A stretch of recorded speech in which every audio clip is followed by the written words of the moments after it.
Adam here with Brooksaw Antiques. Today we have this 1974 Olympia SM-9 vintage portable typewriter. I'm going to show you how to use the functions and make sure they all work. Made in Western Germany.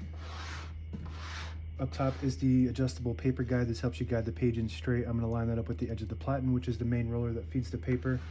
Above that are the margins, and you just pinch them like this and you can set them.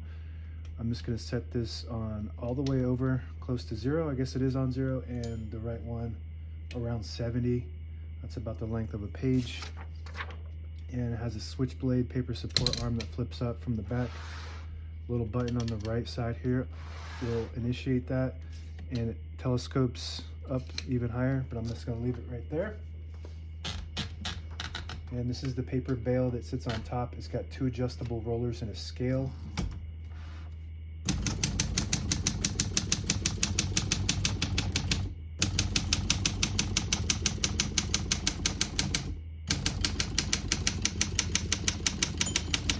Once you hear the bell, you're at the end of the margin. You hit this line space, gets you back to the beginning, and skips 1, 2, or 3.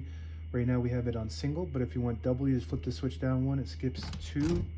1 more, it skips 3. That works good. We're going to keep that on single and finish typing.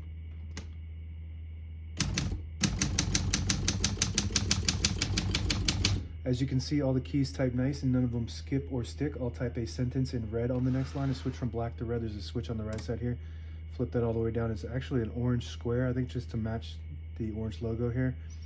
When you have it all the way down, that orange square, it prints the bottom portion of the ribbon, which is red. If you have it in the middle, it prints no ink at all. It just leaves a stencil for copying purposes.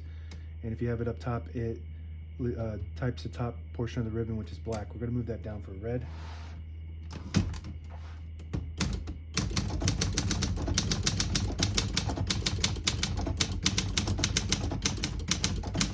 Beautiful. Arguably the best typewriter ever made. Some people put this out as number 1. I would put it in the top 3 with the Hermes 3000 being number 1, the Olivetti Laterra 32 being number 2, and Olympia SM-9 is number 3.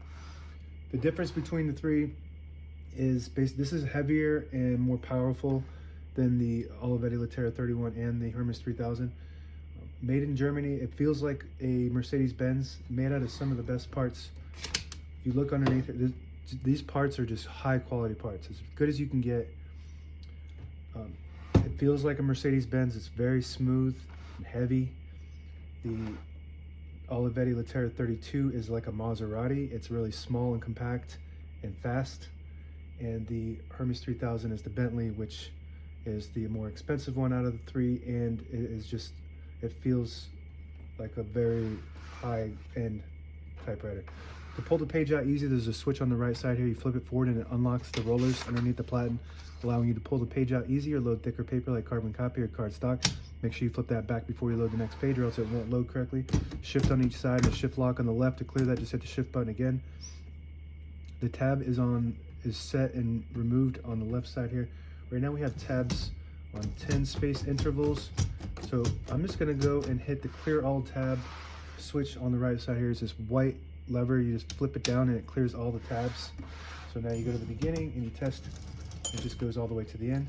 So I'm gonna set one somewhere in the middle right here like this. And I like to do that on all my typewriters, so that way when you hit that tab button, it doesn't slam all the way to the end, causing wear and tear in your typewriter. This one has a really good drag, so it's not gonna cause any wear and tear, but I always like to keep one set in the middle anyway, just for muscle memory. Backspace on the right side of the keyboard works good. And what do we have? This button here, this lever here, will lock the carriage in the middle.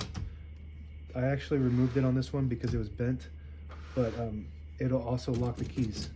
So this one doesn't, this is how you lock the carriage. It's kind of like a security lock, like it's hidden there. So like, I don't know, if somebody steals it, they don't know how to operate the machine, they give it back. I don't know, but that's, if you have one of these, you can't figure out why it's locked, you just need to push this thing down. This opens like a car hood. Flip it up like this, pretty cool. Very good access to the interior section of the typewriter. All the brand new ribbons loaded on the left, so it's pulling to the right clockwise. And if you want to switch that direction, just go behind either of the ribbons, and the ribbon or the spool that you want to go to, you just hit that little thing and just move it to the side, and it'll pull counterclockwise to the left. It does have an automatic ribbon reverse, so it's going to go to whatever side has the least amount of ribbon and go back and forth. So, but we do want it to pull to the right, which it is. And when you get to the end of the margin, there's a mechanism that blocks you from printing. And if you hit that MR button, margin release, it will allow you to go all the way to the end. We're going to move that color back up to black, so we print black instead of red. Carriage release on each side up top here. Very smooth. You could feel the luxury, just smooth parts. Everything is high quality parts. And this is the switchblade paper support arm button right there. And carriage release up top on the left side, very smooth. And also with the line space indicator, you push it all the way back, it'll disable the spacing when you turn the knob, so you can get to an exact spot on the page.